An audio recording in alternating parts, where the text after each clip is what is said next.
All right, we're live. We're live. I don't know where this is going to go today because it's just I don't know. I didn't prepare. I'm like the Steelers right now. I'm just winging it and not winging it well. So let's just start the show. Image, your beats are so fire.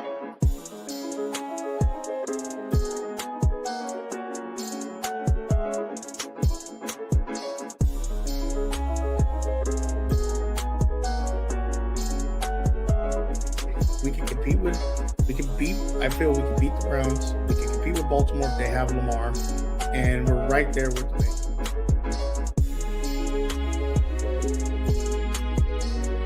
them. That young man put his life on the line for you, for your entertainment. We were talking all before the game.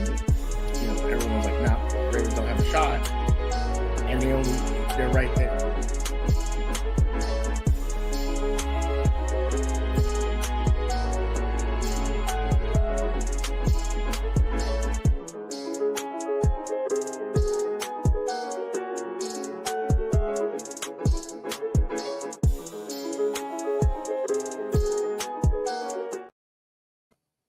What is going on, everybody?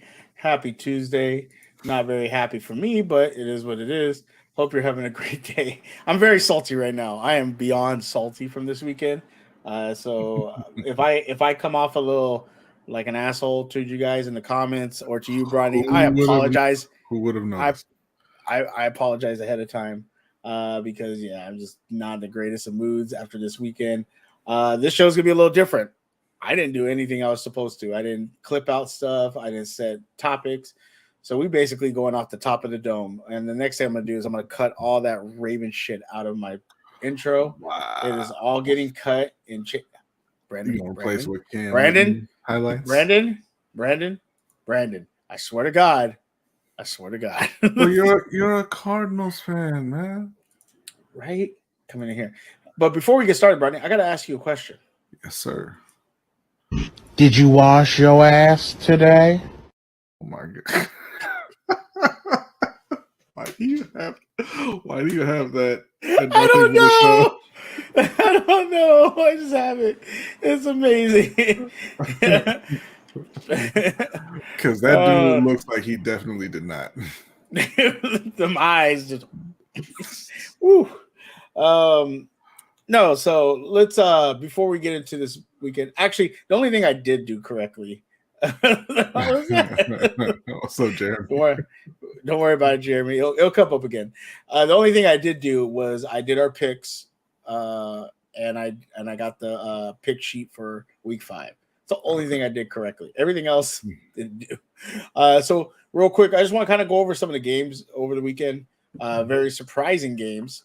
It's kind of funny because I have to go back and watch the show and write down who we picked. And the one that we both got wrong, which was hilarious, was the Bengals and Titans. And it wasn't even like, oh, they barely, they lost or, they barely, it was like a field goal or missed call. No, they got beat the brakes off of them. Yeah, they did. Cincinnati is not looking good. Yeah, and look, I mean, obviously I'm not a Ravens fan or, a Bengals fan or anything like that, but it's like Joe Burrow's been a great player the last few years, and you don't like to see teams and players like that just fall off for no reason. I mean, I know he has the calf injury, but just to completely fall off like that, because you want to see them, at their best and competing with the other teams, Like in Baltimore, I mean, they already beat them once, but they go in there and they beat them again by, 14-21 or whatever. It's just not gonna. It's like when they go to beat the Steelers next week. It's not gonna be like it was, and it's sad. You just have to fuck with me. Oh, I'm sorry, Suge. Who are you picking in that one? I'm picking the Steelers. I have no choice. Okay. I have no damn choice. Yes, you do. Purposely. Hey, guess what? I picked Minnesota last week, and I was right. No, you didn't. No, we both picked Minnesota. Yeah. We both picked Minnesota. Yeah. I'm sorry. The one that I was like really where we just like we look bad was the Miami. First off, Green Bay. Yeah, and speaking of the Jacksonville and Falcons, your commentary on the Toy Story game was hilarious. You made me laugh so hard. You were like, you were so because I have to rewatch the show to get our picks, and you're like, I'm so excited for this, and then you're like, in Discord, you're like, I hate this. Garbage, man. And the thing that's real messed up. I was really angry about it, like very angry. I can tell. No, and like I know I'm not the target audience for it, right? But like the night before, who's the target audience? Not people on shrooms. Not my 8-year-old nephew. He did not appreciate it either. But it looked horrible. It did. It looked bad. They could have done so much better, I think. But whatever. But the thing is, the night before that was the Canelo and Charlo fight, which means that we were live streaming. Oh, you want to throw that in my face too? You want to throw that in? No, I'm saying that. Oh, I'm so angry right now. It's a bad weekend of sports. I didn't go to sleep until after 6 a.m. and I woke up to watch that, and I was so mad. Okay, I can see why you were upset because that would piss me off too. Mr. J in the house. What to do, Mr. J? Tomorrow, reluctantly, but we have to do it. We will be doing Ahsoka. The last episode comes out tonight. I'll watch it. Tomorrow we'll be doing a live, our final discussion about it. So I know, Brandon, you told me you caught up, so hopefully you'll be there tomorrow. It's been really fun. Kingslayer, Russ, Bazel's been there, and we just had some excellent conversation about Ahsoka and the Star Wars universe. So I'm super excited to see what happens tonight and get to talk about that with Jay and everybody in the chat. So if you're into Star Wars tomorrow, me and Mr. Jay are going live. I don't even think I set up the stream. God damn it. Jay, I'm going to set up the stream today when I get off. Okay, I'm sorry. It's been a bad week. But if you want to come hang out tomorrow, we'll be going live to talk about it. It's going to be really fun. Brandon Bonzel, you're on time. I'm shocked too. I'm very maybe because I'm on time because I'm just having a bad week. I don't know what's going on. Joe Burrow is still playing with the injured calf, and he has no O-line. But he didn't have a O-line when he went to the Super Bowl. You know, he didn't have an O-line when he went to the AFC Championship game. And if the calf is making him play that bad, he should just sit out. Exactly. You're not winning the games anyway. And let me tell you something. We're going to get into the Steelers. But Steeler fans, if you're out there, if you see this, God you're out damn. there, you know they're not. You know they're no Steeler fans. Shut up. Stop this whole nonsense. I'm getting in this argument with people of how Bill Cowher left Tomlin this great team, and he's living off of Cowher's success. First off, that is this. Look, I'm gonna tell you as a Steeler fan, if we don't break Carson Palmer's leg, we never get to the Super Bowl. That's number one. Okay, we got very lucky that Peyton Manning decided to shit the bed at home, and Vanderjack decided he couldn't kick a field goal within 40 yards. Okay, so even though I will give Ben credit, he played a really good game in that against Indianapolis, but he also threw like a pick for no reason, and things happen. But if that doesn't happen, player just goes left or right, and just avoids the biggest quarterback, the biggest, ever. Slowest dude on the field, falling backwards. I don't understand. So let's get that straight. Secondly, the next year, Cowher went 8-8, and people want to go, well, you know what happened? Ben got in the motorcycle accident. Let me tell you something. Ben missed one game that year. Do not blame it on the motorcycle accident. If Cowher was this great coach and Ben was so hurt all year, he would have benched Ben and let him rest. But instead, like you say with Burrow, if it's affecting him that bad, he needs to sit. Mm-hmm. So don't sit there. And it's just, I've been arguing with people all day, and it's really boring. What's up, Ross? Ross has been one of our guys or people that have been talking with us about Ahsoka. So he said Harbaugh is one who came on to a good team. Tom has been a solid his whole career. Mm-hmm. Ross, are you a Ravens fan? Or that's kind of You're just shocked that he has the same depth of knowledge about the Ravens as you? No, I'm shocked of how much he's into Star Wars, or they are into Star Wars. Because when they come in to talk about Star Wars, he goes off and he tells me things I didn't even know. So, Mr. J, new setup. So hopefully it will be even more fun. Wow. So Mr. J's got a new setup. Oh, we're about to get his good side of his. You sell them kids?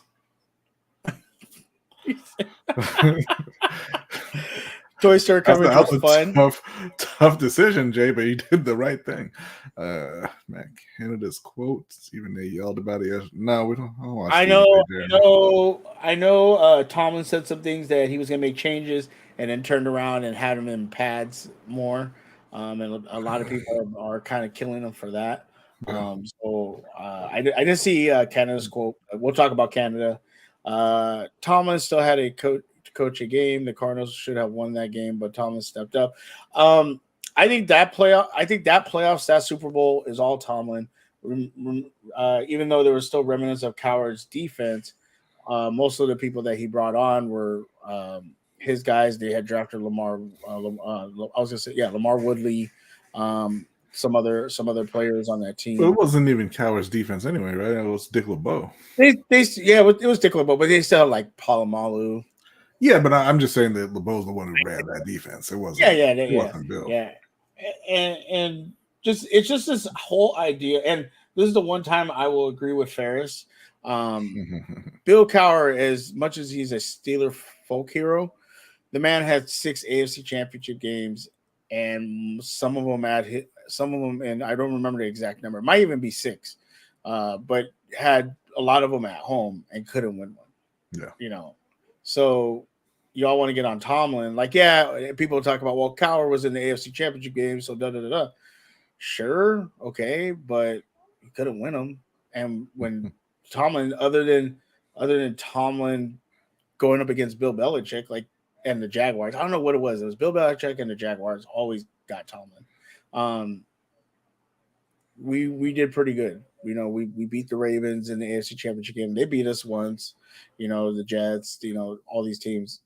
So I just don't want to hear it. Like this whole thing going around Twitter about Tomlin and everything like that. And, you have people like Terry Bradshaw, who I think Terry Bradshaw, again, folk hero of the Steelers.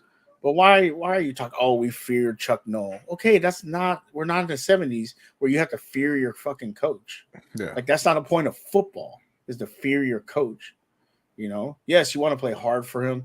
Yes, and him going on, oh, Tomlin's a rah coach. Okay, so what? Like, it's just dumb. And seeing all these people freaking talk on Twitter and stuff, it's frustrating. I'm annoyed.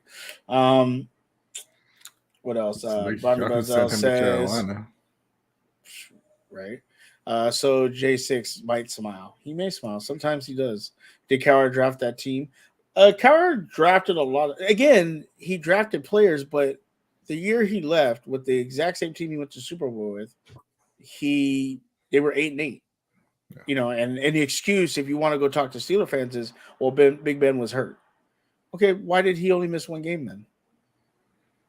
And psychologically from the motorcycle accident, get out of here with that shit. When Jay smiles? When we win at Fortnite. That's when Jay smiles.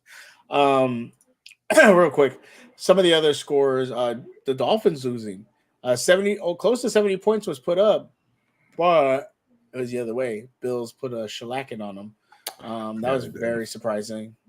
Commanders almost beating the Eagles. The Broncos.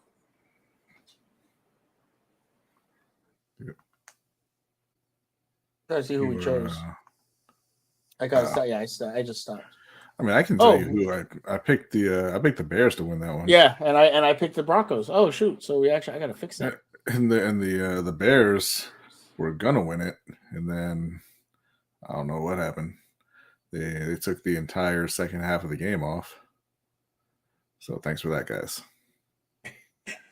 Ronnie's like, appreciate that.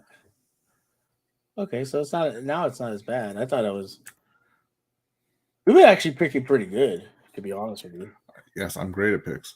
I rewatched our show. I need to stop believing. Well, the Denver one now looks good, but I need to stop. Like, why did I pick New York Giants? Why didn't you tell me to stop being stupid? I'm pretty sure I did tell you to not pick the Giants. No, it was another game. I think it was like the Jets. the week before. I feel like I told you about the Giants too. You don't pick Probably. the Giants ever. You don't. Cowboys come out and shellac the Patriots, which you did say was going to happen. You were like, they're going to take their wrath out on the Patriots, and they sure did. And McCorkle got benched. So that's always fun. Always nice to see bad things happen to bad people. Anyone old enough to remember always tell me Bradshaw wasn't the best QB on that team. I mean, Bradshaw in the playoffs was a good QB. You know, he's pretty good. It's just since he's gotten the broadcasting stuff, he says things. He's never liked Tomlin for some reason. You know, so he's always got something to say about Tomlin. You know, when they won Super Bowls, when they went against when it was against Green Bay and Fox had it, you know, he was just real dismissive, things like that. I know he never cared for Big Ben because you know he broke all his records. Yes, Brian. Or that one too. You know, either way. Either one. You know, numbers don't lie. Bears head coach. Oh, look, yeah, and I mean, you know how I feel about Roethlisberger. He was light years better than Terry Bradshaw. Yeah. So, well, let's get into it. I don't have any of the graphics or anything, but let's get into it. What happened? I'm just excited to hear your take on what happened to Pittsburgh against the incredibly inexperienced and less talented Houston Texans. What you did say. I'm gonna mute and I will take your answer off air.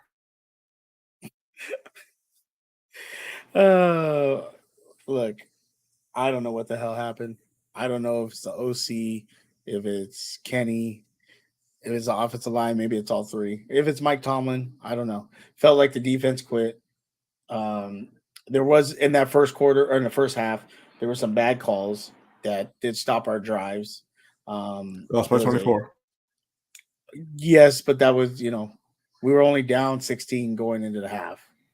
So, and it did stifle some drives, a missed face mask, a bad pass and interference call. There's just a few things, and I think it threw off the Steelers. So and the fact that what's that? They're mentally weak. Maybe I don't know. But it just, and then all of a sudden they just started having these plays where it was like -6, -3, -5, never get -8. Kenny missed a wide open. I believe it might have been Hayward in the corner when he tried to throw the pass in the end zone. Had he just thrown it over the top, it would have been a touchdown. It just seemed like he was missing wide open throws, things like that. You know, I don't know. It was super frustrating to watch that game. And yeah, the injury really pisses me off because at that point, Najee, I believe he had 70 yards, and they go for it on 4th and 1, and you go in a shotgun, and then you don't even like a draw play, you know, a quick screen. It's roll out. Kenny steps back and tries to throw. Like, what are you doing? And then you almost get him hurt. You almost get him hurt. Supposedly, it's just a bone bruise, and he possibly will play next week, which I'm not too thrilled about because I have a feeling the Ravens, they're going to smell blood and they're going to go after him. And if he's having this much trouble against the Texans, who, let's be honest, their defense isn't really. Hey, they've got some talent on that defense. They got talent, but we're not. But you're not looking at that defense going, okay, there's Javon Clowney, there's there's Roquan Smith, there's Patrick Queen, there's Hamilton. Yeah, they've got young guys, but they are talented. I would like to. I know that Matt Canada is not great at his job, and everybody in Pittsburgh's waiting for him to get fired. He's not going to get fired. But I would like to know what's up with your backup running back having more receiving yards than George Pickens. Exactly. I don't know if it's a scheme or again. And it was pointed out, and I have been seeing it a lot more of Kenny one read and either takes off and doesn't go through his progressions. They try to run the same play that they ran against the Raiders over the top with Austin, and the corner just he saw and was like, I know exactly what they're going to do, and he didn't bite, intercepts the ball. Like why? Like you got to do at offensive corner, you got to do better. You got to do better play calling. And where I will blame Tomlin is you need if you see something's not working, then you need to say something in the moment. It's okay, we need to adjust this way. I know he's not an offensive minded coach, but we just couldn't do anything that whole game. Like just nothing. And Najee kind of came on. He got like I believe if I a little over remember 100 correctly. total yards. He had 71 71 rushing and Yeah. 30-something yard catch. Yeah, and you have Najee Harris leading with 32 receiving yards, like you said. And it was only off of one reception. Like, what are we doing? And you're right. The backup only having one more yard than George Pickens, but what are we doing here? And it felt like the defense just quit on us, because they were tired. Kenny couldn't keep a drive going. Mistakes after mistake, and really the Texans made a bunch of mistakes. I mean, Kendrick Green was holding false starts. So you can see why we got rid of him, and we just couldn't do anything. And there was plays, and I know Coach did a video of how CJ Stroud. I didn't see him doing anything special, but he was throwing the ball on a 3rd and 12, and receivers were wide open in the middle of the field, getting 12 yards. Like, what do you? They keep everything in front of you, make a tackle, and then they were missing tackles too. Like Minka Fitzpatrick missed a wide open tackle, and they got like 30-something yards. It was toward the end of the quarter. We had kicked a field goal. We give them, or we turned the ball over, I believe, something like that, and they're able to drive in 20 seconds down the field and kick a field goal, and could have got a touchdown had they just had a little bit more time management preparation. And so it was real frustrating to watch. Hey, Brodney, is there still time for me to enter my question for the LBH, or is it too late? He is just messing with you today. I hate you, Jay. And you can go to the community tab and you can enter and ask your question there. And you know what? That's it. Last week was the last week. If your question comes in at 7:16, I'm not answering it. All right, you get no points. What's up? What's up, baby? How you doing? Okay, yeah, I heard this quote. We're not built to come back from big leads. The way we start games is critical. Well, first off, if that's your mindset, then yeah, you definitely need to go. I don't know how that would be the case when you're built to pass.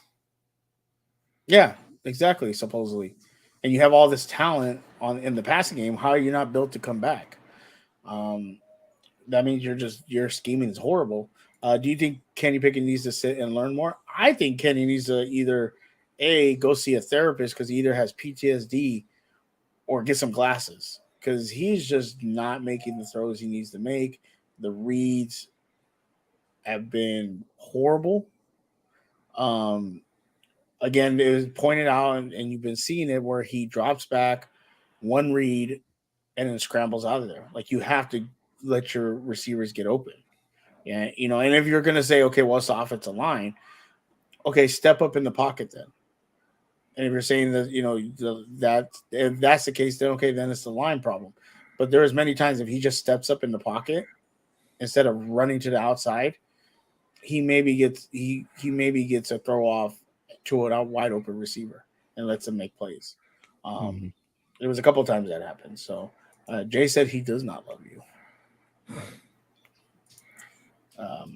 But I don't know if you watched the game, Brady, but give me your thoughts on the game and how you thought the outcome was. I think that look, every team has games like this where just nothing's clicking. You can't get anything going, and a team that shouldn't beat you, and ends up getting the win. Right? That happens to everybody. It happened to Baltimore last week, but it's a terrible loss for Pittsburgh because Houston.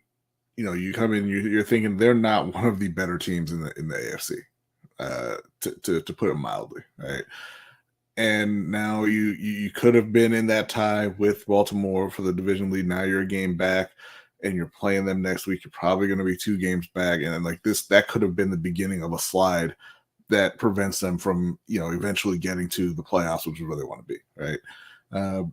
As far as how they got there, I mean, Kenny Pickett is just he's been terrible, and this is what we say. Like, I think that they should fire Matt Canada, but like you said, they're not going to. They don't fire people midseason, but they have to make the decision on whether they think that he's capable of being the guy or not. Red is asking if he needs to go to the bench and learn. He probably does, but you can't really do that. You're gonna destroy his confidence if you send him back to the bench and say, "Hey, just not good enough. We're gonna go with Mitchell Trubisky." He's not going to be your quarterback anymore at that point. Pickett. So you made the decision last year to put him in, and you just got to ride it out now. And you got to ride it out. He's got to sink or swim. I think the rest of the team will bounce back from this. The defense will bounce back. They're a talented enough defense. It's just about whether Kenny can kind of get his head in the game. I don't know if he looked good in the preseason just because it was lesser competition, or if something happened that we aren't privy to that kind of rattled him again, or what's going on. But like I said, they just have to kind of hope that he can get things turned around and be the guy that they drafted him to be, because I'm not sure that they're going to be in position to get another quarterback this coming draft. And this to move up. Yeah, and this, and I don't mean to cut you off, but this ridiculous Colin Cowherd saying trade Kenny, trade TJ Watt, trade all these people, and get Caleb Williams. Yeah, you go and do that, and guess what happens? We get a Jamarcus Russell, or we get a Ryan Lee. You can draft Pat Mahomes, and that's not going to turn your team around. It's a team game. You can't have one guy out there. Yeah, and you're not going to get rid of freaking TJ Watt. No, Pat Mahomes is who he is because obviously he's super super talented. Nobody's not not saying that, but it's about who's around him, right? They need to keep those guys, and if they decide that Kenny's not the player, not the quarterback, you can trade draft picks. Maybe one of those receivers is expendable, maybe Deontay Johnson, but. You're not trading the one of the best defensive players in the league. You're not trading any of your core players. And if you've made the decision that Kenny's not the guy and you're moving on, who's going to trade you for him? Like, what are you going to get for Kenny Pickett in the deal? And you're just taking shots for no reason. Like, this is uncalled for. I mean, okay, Brandon. Kansas City's better than Baltimore. Yeah. Big Red, she did not open the vault. He ran the same damn play against the Raiders. That's how the corner knew what he was doing and just sat on it and was able to intercept the ball. Like, the plays didn't change, and you're 4th and 1, you're gonna go for it, and you're in the shotgun. Like, unless you're, and I hate to say this, unless you're Lamar Jackson, why are you in the shotgun on a 4th and 1? Like, there's no reason. And that almost hurt our quarterback. Even D'Amico knows not to run power up the middle 30 times, right? But I mean, even then, Najee was getting yards. Like, it was there, but could that be they were more worried about the passing and they're sitting on the passing? I don't know, but at the end of the day, every team thinks Caleb Williams will solve their problems, but barely got past Colorado. No, Caleb was well past Colorado. They dropped 48 on Colorado. He doesn't play defense. You know it wasn't. Right? It wasn't 70 though. Yeah, no, it wasn't. Oh, so he's on his Greg Roman shit. Yeah, basically, it just doesn't make any sense of, like, if something's not working or the concepts, like you hear defensive players talk about it, they'll say something, they'll make comments, and it's like, okay, whatever. I don't really believe you, but whatever, because they've seen the NFL, they know the NFL. But this has been, like, I think the 4th week in a row that defensive players have made the comment. We know what they're doing because they just do the same thing. So if you have players saying that, and the 4th week in a row, this is where you got to start saying, okay, you know what? Sorry, I had to take my feet out of my massager because it was getting on. I felt like I was stuck in a brick right now. um, if you got defensive players saying this, then it's a problem. And Yeah, you're about to have one of the best defensive teams come in your home. You better get this fixed because this is not only a rivalry game, but it's also a game where teams know each other. And I was thinking about it today. If we lose by 7, 3, 10, I'm not gonna be too upset. But if we lose by any more than 10 points and I gotta look at Hendo's smug ass face and hear Reg talk about zeros and heroes, and I gotta look at Coach Evans and Chris McJoking over there, I'll be very upset. Okay. I don't well, want to I deal mean, with this. Reg isn't going to say anything because Reg thinks they're the 17th best team in the league. But to your point, like the defensive players don't typically say that, just for no reason, right? Like they Yeah, don't for no reason. they Yeah. they say that because they're shocked that they know what's coming, and they're just talking about it in their press conferences. And like when defensive players say that, it's typically real, and I think a lot of defensive players feel bad for offensive players when that's the case. Because like I mean, those guys all want to compete against each other, right? At their best. And if you're out there and you're playing defense and you know exactly what's coming, and it's a little less fun, right? Like Micah Parsons when somebody was posting, Daniel Jones got sacked 9 times, I believe 9 or 10 times by Seattle, and somebody posted a clip from like the sky cam behind the line, and as soon as they hiked the ball, there's a guy coming right up the middle, right where the center was, untouched, right? And Daniel Jones, being a pretty athletic guy, kind of he tried to run out to get out of the path of that defender, and then there was another defender coming at him from the other direction. And Micah Parsons is like, yeah, it's real easy to just say, to blame Daniel, Yeah. because Dallas sacked him 7 times, and the Giants haven't blocked anybody all year, right? And I think defenders kind of look at that and they feel bad for Daniel Jones. I mean, it's not going to body slam him every play, but they feel bad about it a little. Because he's a person. Yeah. Reg, He's a human I have being. Reg, I have a question for you. Did you wash your ass today? Throw it out there. 11 times Daniel got sacked. Yeah, so I don't know what's gonna. And the thing is especially talking to Steeler fans, like you said, Bronny, you said this a couple weeks ago. If they were gonna fire Matt Canada, they absolutely should have done it at the end of the year last year. There's no point in firing him now. I mean, even if you fire him, like who are you gonna get to replace him now? Unless you call Byron Leftwich. There you go. Well, that's Byron. If you get Byron in there.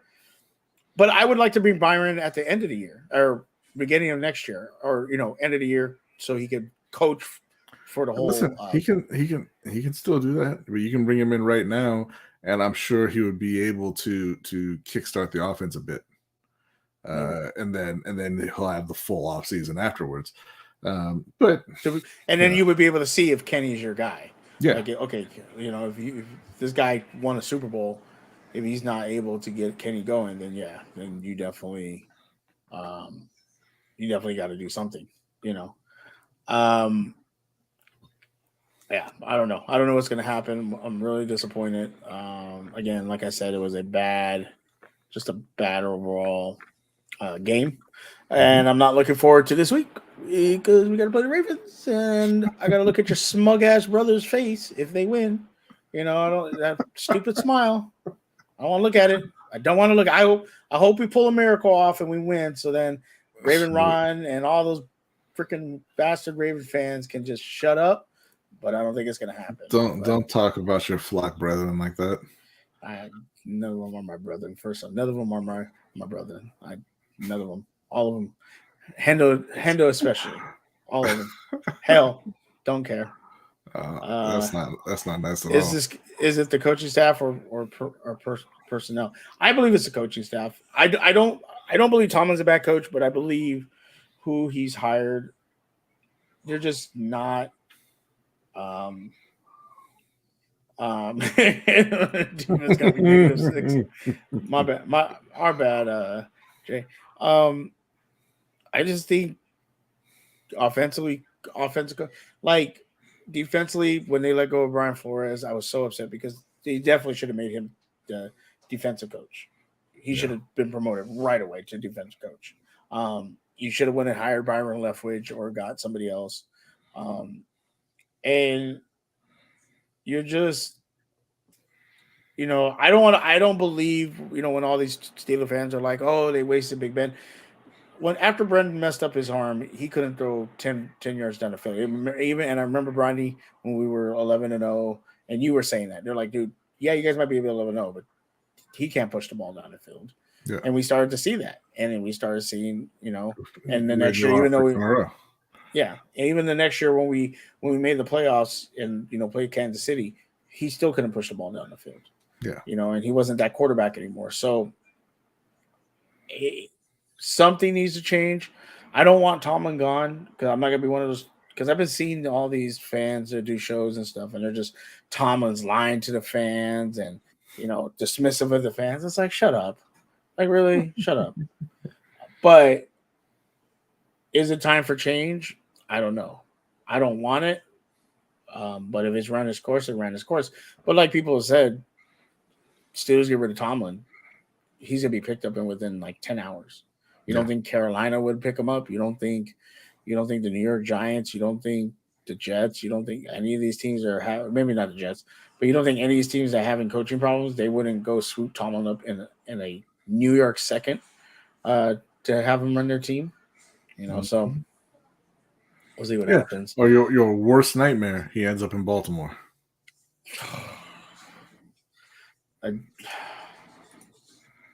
Yeah, exactly. Tomlin is all right if he keeps the fans fat and sassy, and the fans are they don't even know what they want. They don't even know what they want. They just want to talk down to him and just make the biggest complaints because that's what they love to do. All right, let's talk about your Panthers, Bronny. Oh, we gotta do that. Yeah, we gotta do that because they actually didn't play that bad. They actually, were playing pretty good, and then we don't know what happened. You had two interceptions on Kirk Cousins. Maybe you should have had the Red Rocket in there. I don't know. But then they turned it around. Were able to come back. Did you like what you saw from the Panthers, or are you still? I like what I saw from Sam Franklin, who was, he was in there a lot more because they lost Xavier Woods to a hamstring injury. So he's one of the backup safeties. He's the one who got the WWE star.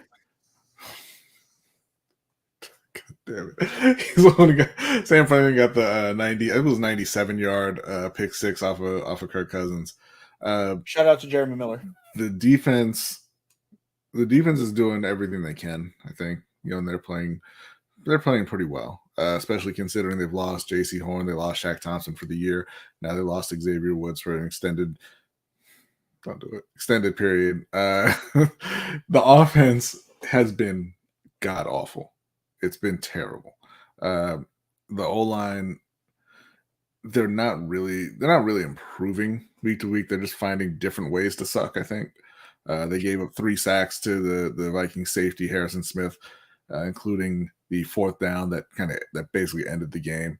The run game has not gotten going. The receivers not really separating, not making any plays. The coaching staff, Frank Reich needs to let the offensive coordinator call plays because what he's calling right now is it's not going anywhere. And look, if they. The rumors are out there, or the talk is out there that they are all in on going out and getting a wide receiver, a number 1 wide receiver this year. Yeah, we do want Pickens. Like I don't know why you said that. Like I would say no. Yes, send George down south. You guys can get Claypool. No, I said a number 1 receiver, and they are looking to trade for one this season. Oh. Rodney had to go. Sorry about that. So, I mean, unless the O-line gets it together, it's not really going to matter this year. but they do need to start looking towards surrounding Bryce with better weapons than they have. 'Cause Yeah. Adam Thielen, I honestly thought he had a little more left than he does.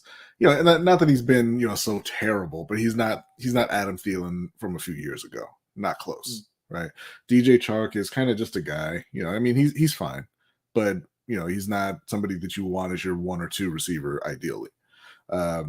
They've gotten nothing from Jay's guy. I'm not even gonna say his name at this point. Jay knows who I'm talking about. And if you are watching and you know who I'm talking about, don't worry about it. You're never going to hear from him again. They got LaVisca Chenault.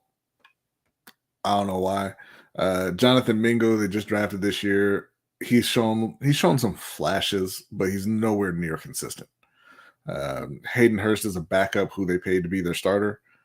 So that's where we're at with that. And the left side of their line has just been an abomination, and we were kind of hoping that would be a strength. You know, I really thought that the line would play much better than they have up to this point. But you know, they haven't, and it's kind of tanking their season, which is awesome because they don't have a first round pick. So right now, the Chicago Bears hold the first and second pick in next year's draft. Carolina working hard to make sure that stays a reality, and they are probably going to start 0-6. Do you think they're going to go 0-16? No, especially since they play 17 games. 0-17, sorry. I do not think they're going to go 0-17. Nobody's that bad. But they're going to start 0-6, I think, and go into their bye winless, which is going to be it's going to be a terrible feeling after the optimism that surrounded this, particularly this coaching staff this offseason. You know, they put together what seemed like a great coaching staff. And I do think that Reich is, you know, kind of holding him back. We know he's calling the plays and it's not going well. And I think they need to let Thomas Brown take that over and just see, you know, how he can do.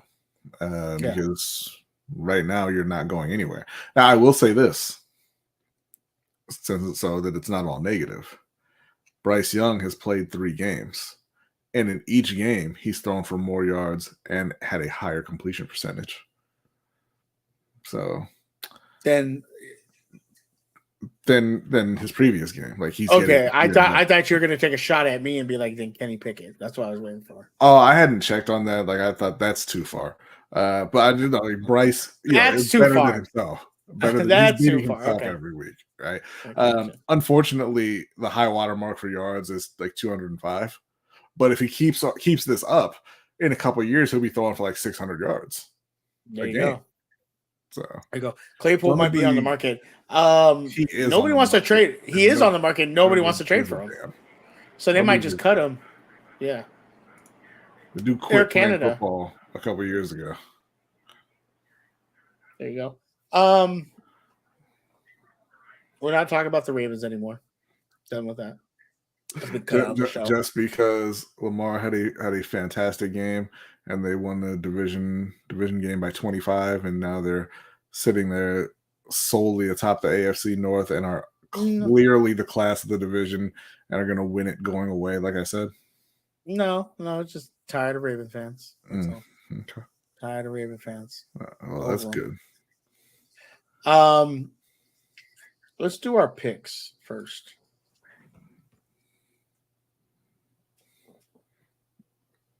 Okay. Well, actually, before we get into our picks, I am 32-16. Brian, you are 33-15. That dominating lead. Very Insurmountable, it seems. Yeah. Not looking good.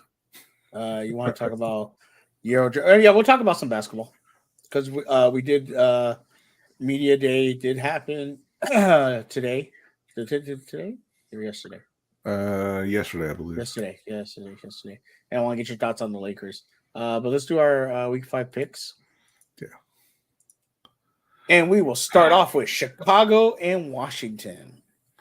I'm not going to fall for this yet again, so I'm taking Washington at home.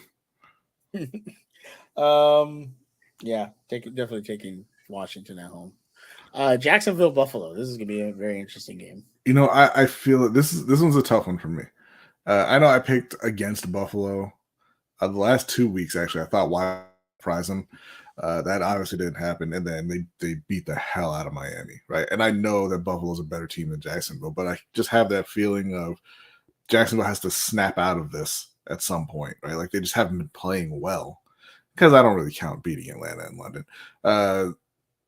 But I don't think it's going to happen this week. Maybe they play better, but I'm going with Buffalo. Is that game across? I believe so. Okay. Yeah, I'm taking Buffalo. Houston and Atlanta. Yeah, I'm taking Houston. Definitely taking Houston. Atlanta does not look good. Carolina, Detroit. Take the Lions. Want to say that a little louder? I don't. So how about you? Let's go ahead and make your pick. I'm taking the Lions. Good for Tennessee and Indianapolis. Obviously, Indianapolis. I'm taking it for sure. I don't know after what Tennessee did. They did it to the Bengals, though. I mean, is Indianapolis that much better? Yeah, it looks like they are right now. So I'm gonna go with Tennessee. Okay. New York Giants versus Miami. I mean, I can't even think about picking the Giants at this point. They can't block anybody. Even if they did, Daniel Jones can't throw anyway. They don't really have much of a defense. I mean, it's got to be Miami. Definitely going Miami.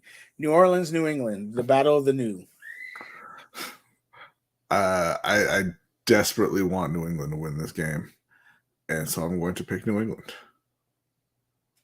Is David Carr still hurt? David Carr, I don't know. He's retired, so they don't really send out injury reports on him. David I think is all right. I'll go New England. And keep in mind that New England benched Mac Jones. I don't know who's going to be starting for them next week. Ooh. But you already picked New England, so let's move on. Yeah, let's go New England. Baltimore, Pittsburgh. I already know who you're going to pick. Day. Going Pittsburgh. I'm not happy about that pick. Philly, LA. This is going to be a very interesting game. Now, I think that Cooper Kupp might be back for this one.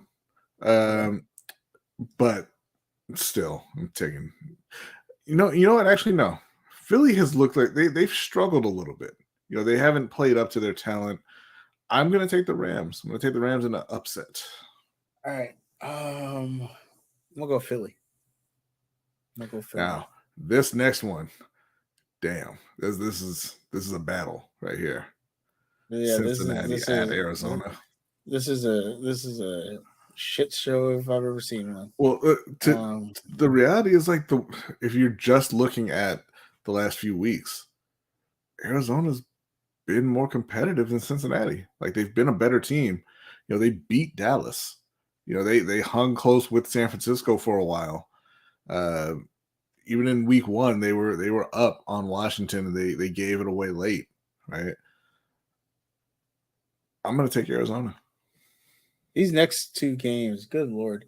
You know what? I'm going to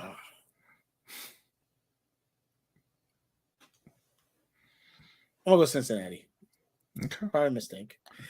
Jets, Denver. God, can we Well, listen, despite having a win, I heard this the other day, the Jets are the only team in the league who have not held the lead for a single second of I think it was just regulation. But yeah, they haven't been ahead for even one play this season, and I don't think it changes. I'm taking Denver.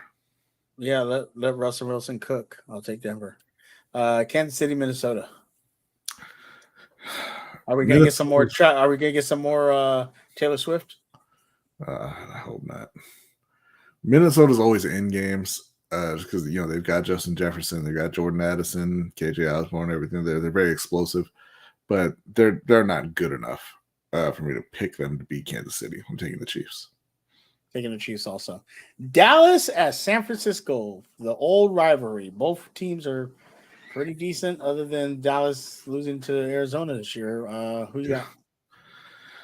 Taking San Francisco at home. They're rolling on both sides of the ball, really. I don't believe in Brock Purdy, but it doesn't matter because they have so much talent. And Dallas has been they've struggled mightily in the red zone. They went to sleep in that Arizona game altogether. So they've got some things to work out there, even though they are probably the second best team in the NFC. But I'm taking San Francisco. I'm also taking San Francisco. Green Bay and Las Vegas. I gotta take the Packers, man. I can't pick the Raiders. I just can't do it. The Packers aren't good, but Christian Watson's back. They like to get vertical in the pass game. They can put some points on the board pretty quick, and the Raiders are bad. I kind of want to take the Raiders, but then I really don't. So I'm gonna go Green. I'll go Green Bay. So we'll definitely be tallying those picks up next week, and we'll be talking about those and see where we're at. Wanted to talk about this Canelo Charlo fight. Yes. You guys did a post fight. It was very fun to watch.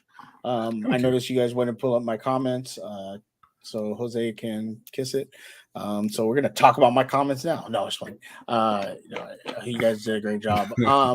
Appreciate it. I want to talk about the 4 fights that I saw because they did have some other undercards, possibly a prospect from Floyd who had like a round 1 knockout, things like that.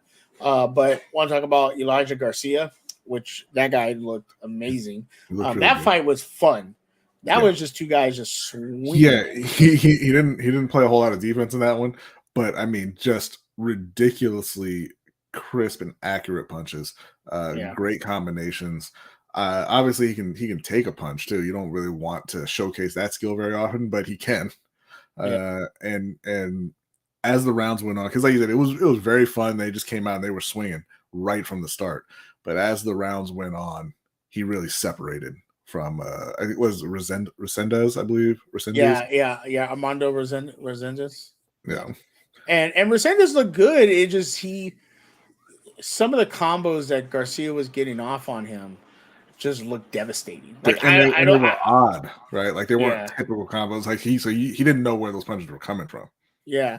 And I think had he not had a chin, that's probably a 3rd round knockout, like a 3rd or 4th round knockout, because he was putting it on him. But Armando gave it as much as he was getting. So I was very it was a very fun fight. Mario Barros, who I didn't know had fought Tank Davis. I didn't know that until I cannot pronounce his first name. Ugas was his last name. Yordenis Ugas. Yes, Yordenis Ugas. And I had 2 parlays, and one of them was that Barrios was going to knock him out, and he should have. They should have stopped the damn fight because his eye was destroyed, which would have. But we'll talk about the next fight that really screwed my parlay.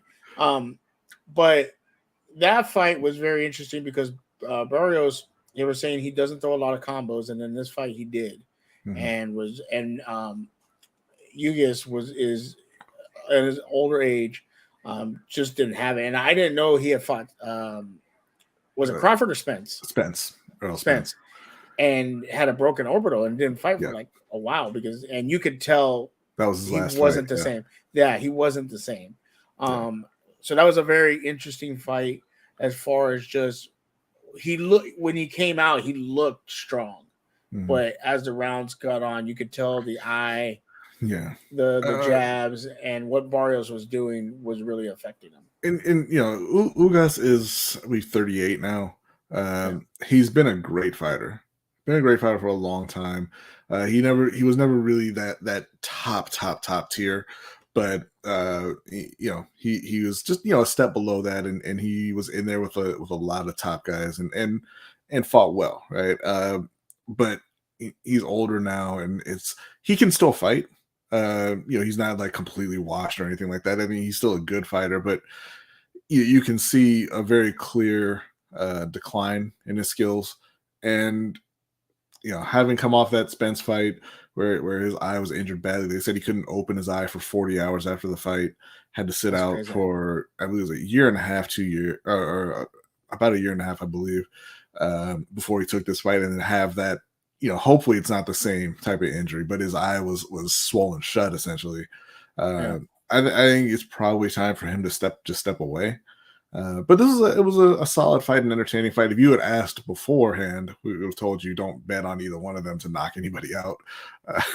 They don't have. It was really that close. kind of Well, power. he had knocked him down, and I thought Yeah. they were going to stop it because of his eyes. So I was like, They if should have. stop it. They It's should a have stopped TKO it. for me. Yeah, They should have stopped it. But I mean, just generally speaking, those guys don't have that kind of knockout. You're not looking for knockouts from those guys. But yeah, Ugas was hurt, and he walked into a couple punches. I mean, the knockdown was kind of a balance thing. He walked right into a jab. But I mean, I thought it was a solid fight. It's always sad to see good fighters when they get older kind of start to lose it a bit and start to get beat up. Nobody likes to see that. But I think it's time for him to walk away. But it was a good win, a big win for Barrios. Yeah, big win, and hopefully it gets him on track because that was for the interim WBC welterweight title. And who's the welterweight champion? That is Bud Crawford. Bud Crawford, yeah, but Yeah. he's looking at bigger, better things right now. So we'll see what happens with that. The next fight pissed me off. This pissed me off. I was so freaking mad. And that was Erickson Lubin versus Jose. Sorry, Jesus not Jose. Ramos. Jesus Ramos Jr. Ramos controlled this fight damn near the whole thing, and then all of a sudden, his stupid ass corner told him to take his foot off the brake or the gas, and he started just kind of pacing the last 3 rounds, and then this ridiculous judge score of 15-13, 115-113, 116 to 112, 117 to 111. Where the hell do you get those numbers? Well, look, the 115, 113 isn't too far out of line because, like you said, he did kind of. I mean, I wouldn't have sworn that way, but he did take his foot off. Yeah, but you would think it was going. Yeah. But that's why you can't do that in boxing. No, right? definitely. He took arguably like the last 4 rounds off, right? So if you and even the broadcast had Lubin win the first round. So if you're like, hey, I took off 4 rounds, he won the first round. That's 5 right there, and then all you have, you just need one, one just to see 1 or 2 of the other rounds differently, right? Yeah, and you get that. I think it was a wrong score, but I mean, it was defensible at least. The other ones, I don't know what they were watching. And the broadcasters even said they're like, this is wrong. They made a mistake. And they're just like, no. And it's just like, you got to be kidding me! Like, really? It was such a bad decision that Ramos wasn't even angry. Like he just it was like almost like he was in shock, kind of, and he was just laughing at it. And they asked him what he learned from it, and he said, "Not, don't let it go to the judges." He knew he won the fight. I'm sure Lubin knows that he won the fight. And Lubin to say the things he was saying, I wanted to throw my drink at my TV because he's like, "Yeah, I controlled the fight. I knew what I was doing." No, you didn't. Shut up. Look, you're gonna say that stuff whether you think you won or not. Just not gonna come out there and be like, "Hey, I lost, but I'll take it." But it was a terrible, terrible decision. Absolutely. And then finally, Canelo Alvarez versus Jermell Charlo for the undisputed super middleweight titles. This fight, I was a little skeptical going into it. I was a little worried because I had heard Jose talk about Charlo and and talk about possibly being faster. The whole concept of how he was the same size as Bivol and had the same reach advantage. So I was a little skeptical. But I want to say by round 2, I was like, I'm not really worried about anything because it just seemed. And I said this, and Jose didn't bring it up, and it really made me mad. Canelo did not sit that whole fight. He never took the stool. That is crazy. And I think Mike said it. He said he maybe looked a little winded. I never saw him look winded. No. He looked like he was just on a mission in that fight, And I think that my only problem with this outcome is not the excuse, but people are kind of like, oh well, Charlo went up 2 weights. When Canelo went to fight Bivol, went up 1 weight, but the guy was bigger. Everybody trashed Canelo. Oh, see, he lost. Oh my God, see, he lost. And they're kind of having this like a little pity party for Charlo, and then he calls out Crawford. Yeah. Yeah, he calls out Crawford, and everything like that. And you got people that are in, the media kind of like, oh, you took a check. And you guys even, I think someone even said it in your stream, was like, oh, well, he took a check. I don't think he took a check. I think he was trying to be great and he just realized, you know what? Yeah, this guy is on a different level. Yeah, I mean, Maybe with I'm the sorry. different, maybe with a bet, maybe with just a better game plan, maybe it would have been more competitive, but it just didn't feel like that. So I'm not sure, Yeah. but I don't think you could say that he was just going out there for the check. I just think by round 2 he was like, yeah, this is a different beast. I that might not be able to mess with. Yeah, we talked about that, and I said on our stream, like, it's easy to say these guys are in there just getting a check when you're not getting hit like that. Like if you listen to the sound of Canelo's punches landing, I mean, yeah, I give him credit for staying up for the 12 rounds. I mean, there was a point in the 7th where he took a knee voluntarily because I mean he was if he didn't, that might have been the end of the fight right there because Canelo kind of he loops his hooks a lot, tries to get behind the glove, and he thought that's what he was trying to do, and Canelo just threw it straight and hit him basically right in the forehead, and then Jamel kind of ducked down, and Canelo hit him with an uppercut, and he was like, "Okay, I need to take a minute." Yeah, and but to your point, like, yeah, we said that on our show as well when Canelo went up to fight Bivol, yeah, it's one of those, people say dare to be great. Same thing with Adesanya when you went up to fight Blachowicz, right? yeah, You're at a major disadvantage and you're just testing yourself to see, if you can overcome it.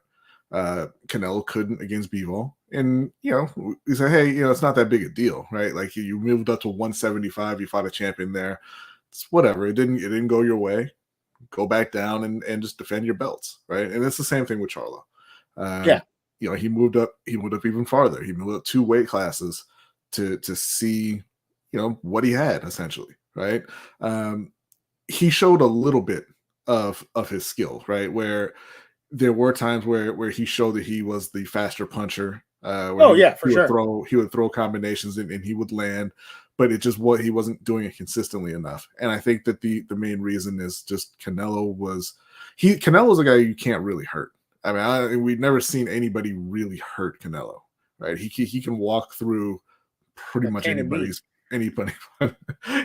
punches, and Canelo looked fantastic in this fight.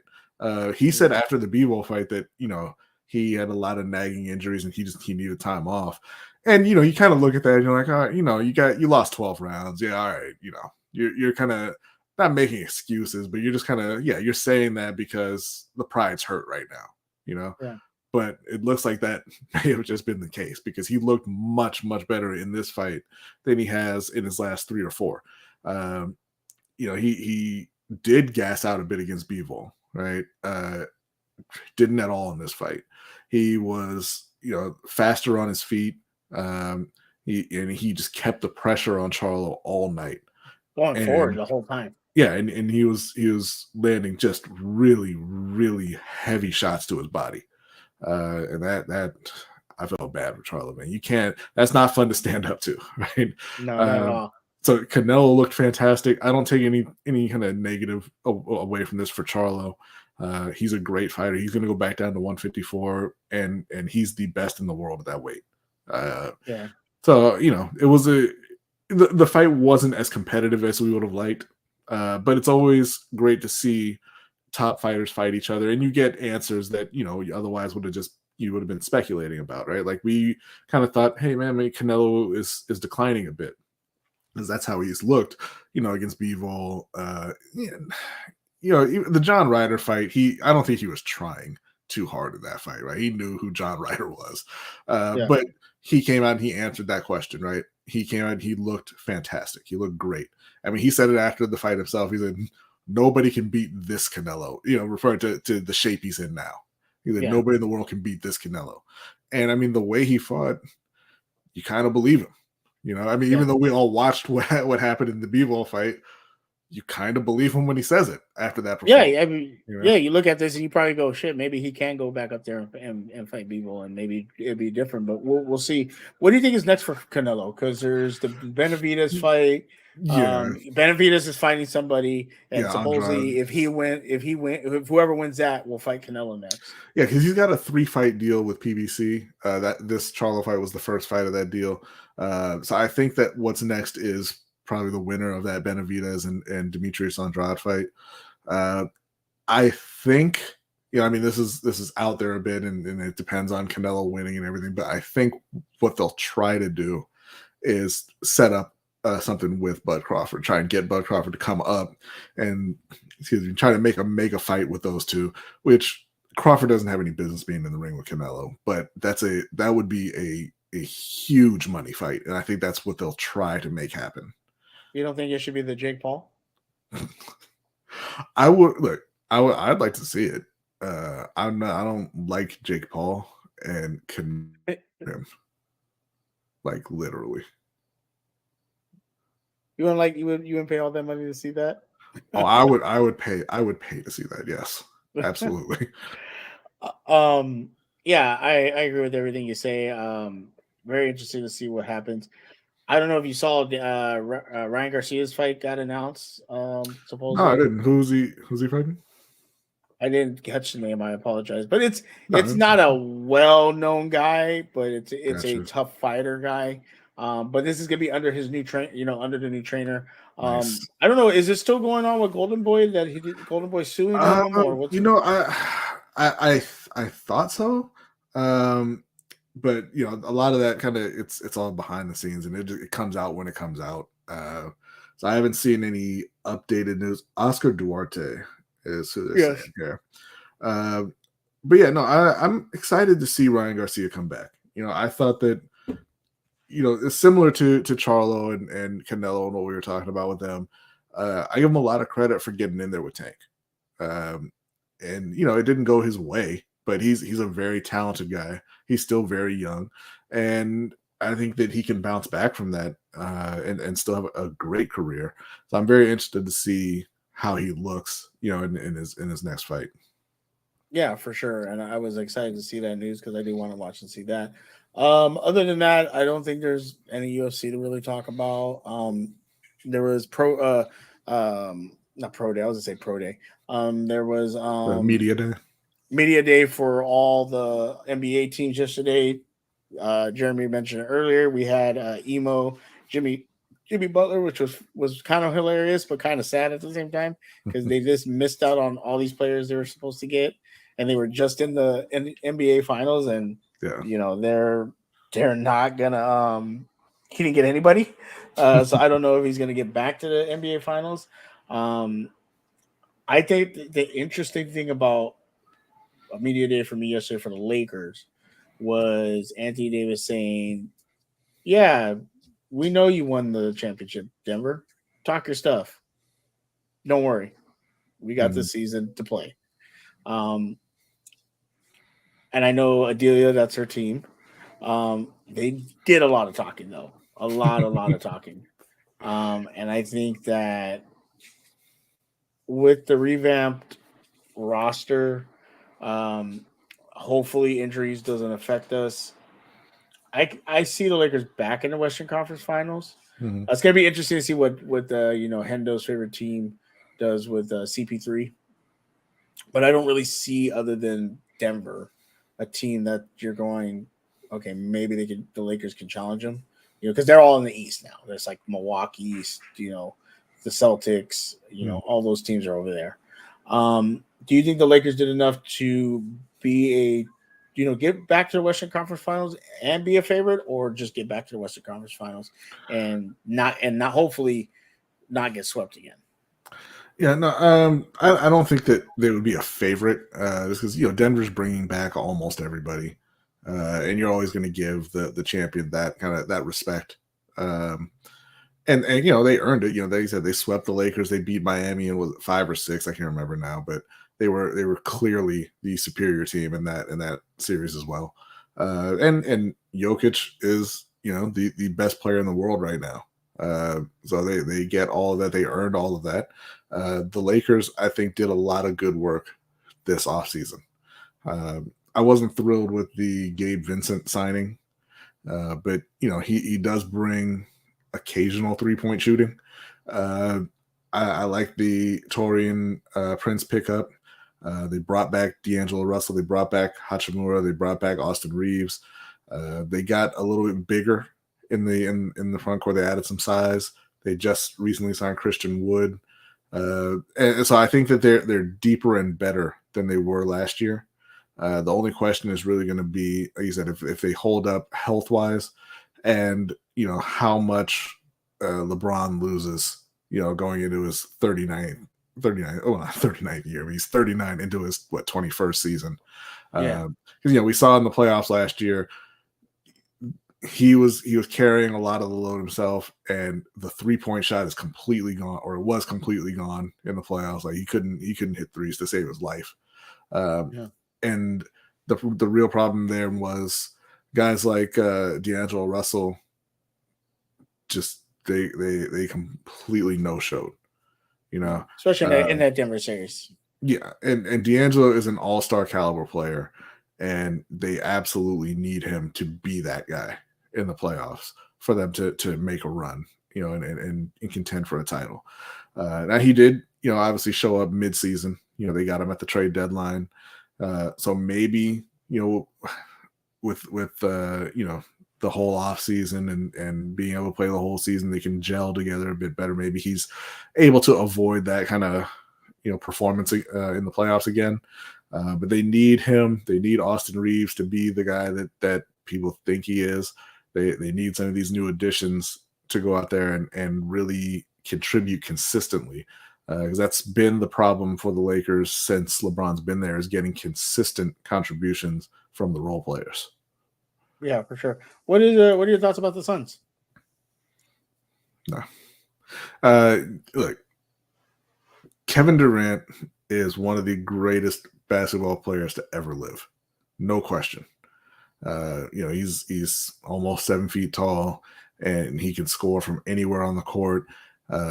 He fashioned himself into a pretty decent defender after a few years, and he's played at the highest level. He's won a couple of rings. He's won Finals MVP. All this stuff. You don't want that guy being the leader of your team, and you saw that in OKC a bit, where they would always just kind of collapse despite all the talent they had, and you definitely saw it in Brooklyn, where that whole thing fell apart. Right, they got everything, or he got everything they wanted. He was playing with his friend Kyrie. They let him fire the coach and bring in the guy and it was too much for him. He doesn't want to be a leader, and so you bring him in and you put him next to Devin Booker, who has, I don't want to say he's a choker in the playoffs, but he hasn't performed as well as you might hope in the playoffs the last couple of years.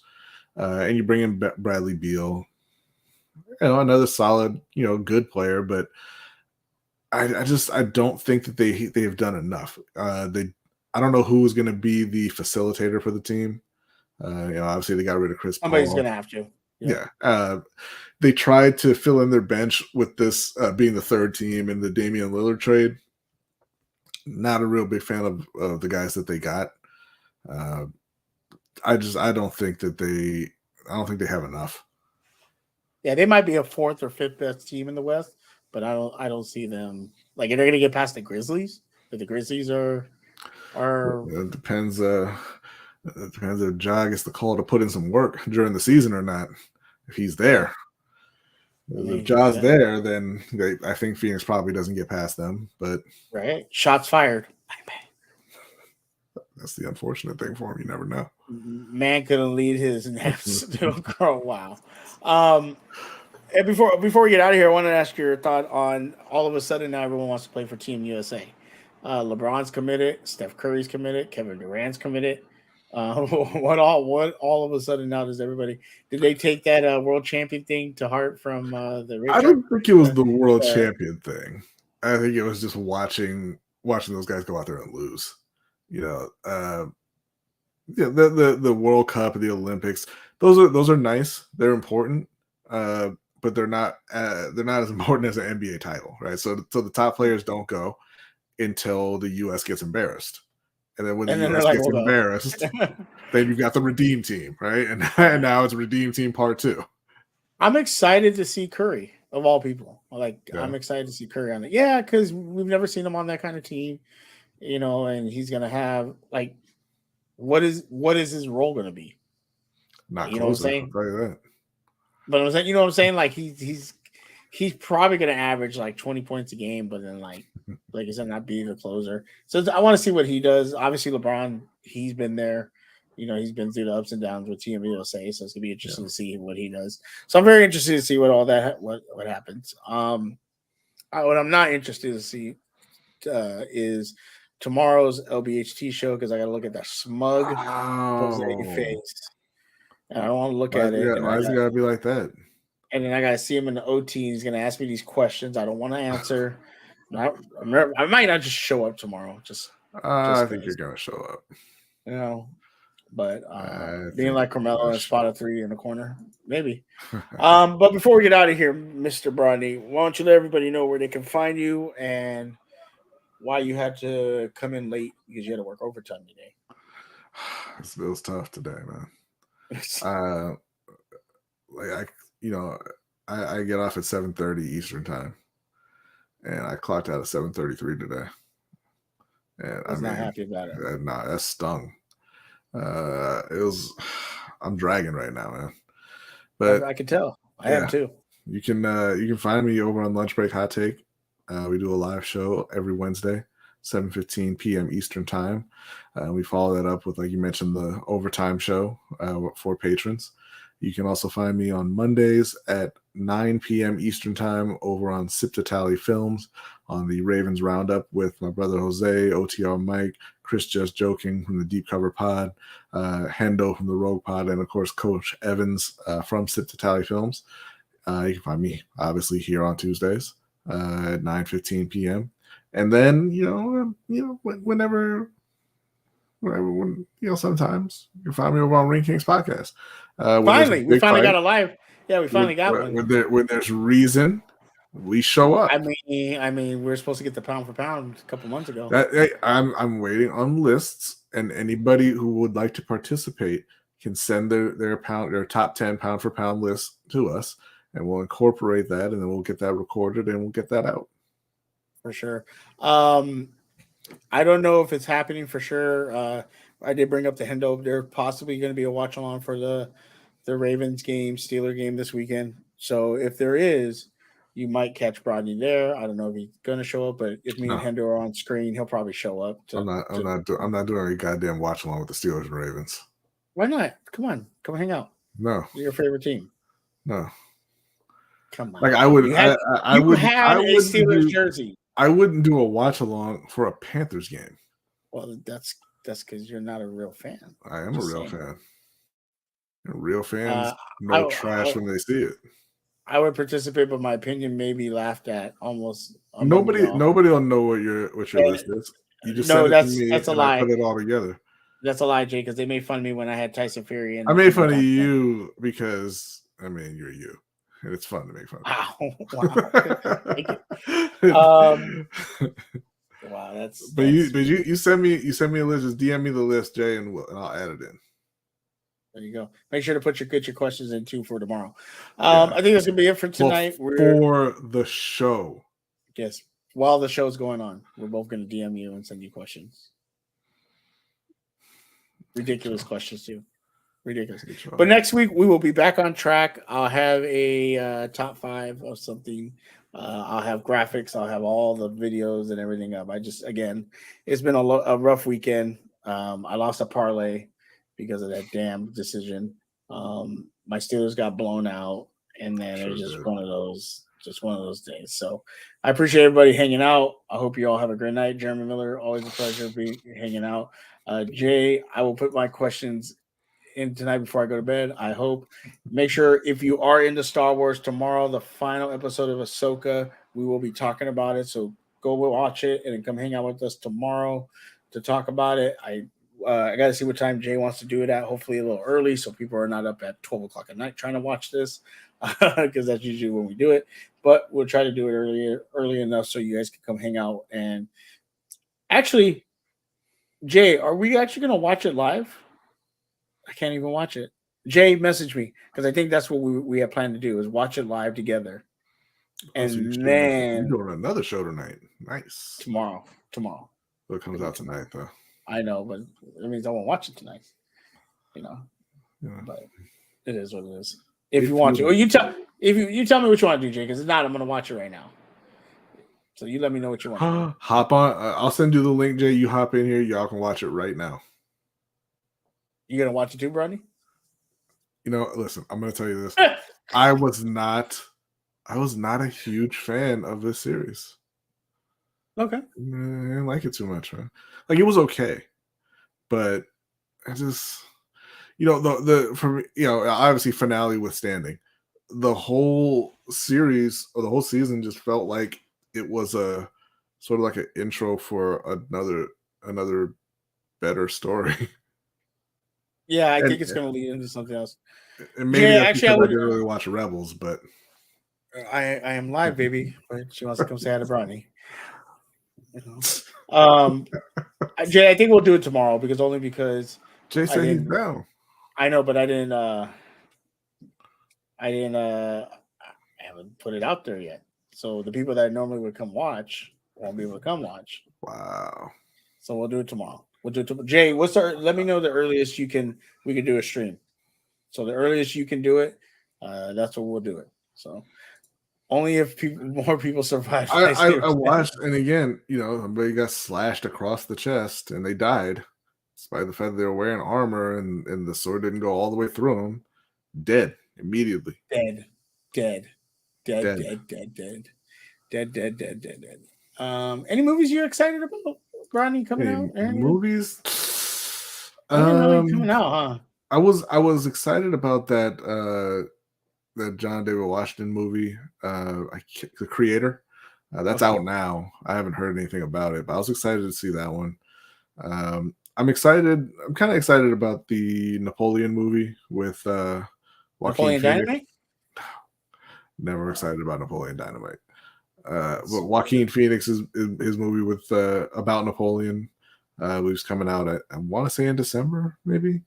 Kind of excited about that one, but TV shows are kind of where it's at for me now. Got you. What's your favorite TV show Exorcist Believer, Jay says. That looks creepy. I'm not. Martin Scorsese can go fuck himself. Like, I just don't even. No, I'm tired of it. I'm not real into horror movies, but I love The Exorcist. And as far as TV right now, I'm watching right now, and I'm late. I'm very late to it, but I'm watching Wu-Tang: An American Saga, and I'm loving it. Yes, Hendo was talking about that. Yeah, loving it. I should probably check that out. It's very good, especially if you're a Wu-Tang fan. I am a very big Wu-Tang fan. Yeah, Triumph is one of my favorite songs. So, I'm enjoying. I love the casting outside of Dave East as Method Man. Didn't really enjoy that one, but he's not even doing a bad job. I don't know, but it's a great show. All right, we're gonna get out of here. Hope you all have a good night. Jay, hit me up in a minute, and we'll talk about tomorrow. So, Jeremy Miller, good night. Everybody hung out. Brandon Bozell, Big Reg, everybody that showed up, everybody that was lurking. Appreciate all of you. Have a great night. Be safe, and we will talk to you.